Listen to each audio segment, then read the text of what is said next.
Now remember, I don't want too much graphite. I'm just experimenting with this. If I had to lighten up the graphite, I could tap some of it off and use more of the brown or whatever is going to accomplish it. I don't want there to be some gaudy color in there unless you're doing some stylized thing in interpretation. Let's take this around now.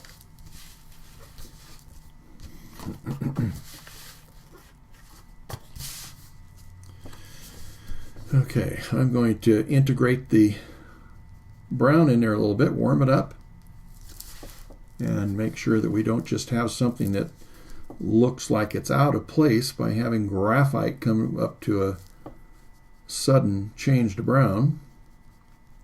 So I'm warming up the graphite, and I don't want to bring the graphite out too far. I want to make sure, and this is just my experiment right now, but I want to make sure that I don't muddy up my color. I keep it as fresh as I can, and the graphite will kill it if you're not careful.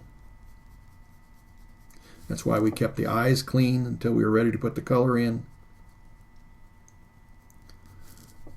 Looked kind of interesting to have those whiter areas where the color was going to be. And I can keep working on this, and every once in a while come in there and maybe sharpen up one thing. I usually don't like to go along and do a whole edge. I like to come in and just maybe do one here, one there, so it's a little bit more natural. I have an opportunity to avoid doing a sawtooth edge or something like that, where everything is incremental. And it's real easy to get in that mode when you're drawing.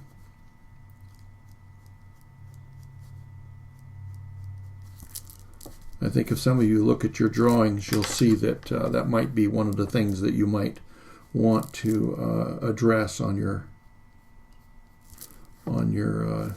cat.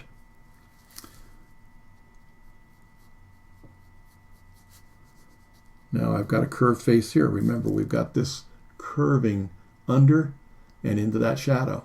So I really want to show that this is a little, maybe just showing a subtle curving, and it's a little darker. That's how I'm going to do it, rather than this or this. It's just, I don't want to forget that I've got a curved muzzle, a curved head. So I can maintain this detail and still just feather in a little value to suggest it's going round and under. And I can also take some off to show some of the variations. You can see some of those variations here, and show some texture and interest in there instead of just making it all flat one color.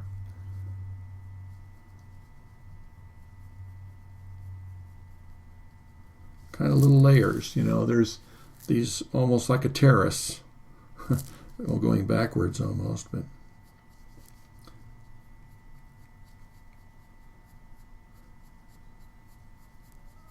I also don't want to this is a short-haired cat, so I could really easily start thinking, well, I'll just keep drawing that line that comes out of, from the edge of the nose and keep that up. But I like to make them short, so I end up by kind of cutting them off, almost like a crisscross, and that keeps it from looking like it's just one long hair.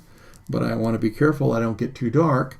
But as I've said before too, sometimes it's nice to develop something, and it may turn out a little darker, but you can tap it off overall.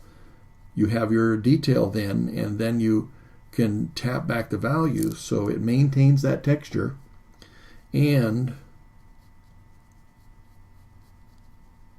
you can regulate how dark it is.